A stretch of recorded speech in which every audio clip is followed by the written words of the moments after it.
ஸ்டாப்னு சொல்லணும்னா கொஞ்சம் கட் பண்ணி 40 செகண்ட் ஓவர் ஹவர்ல நீங்க சொல்லுங்கப்பா.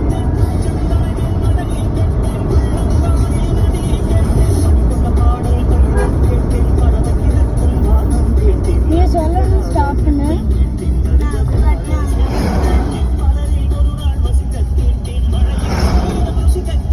பைத்தியம் பார்த்து இருப்போம்.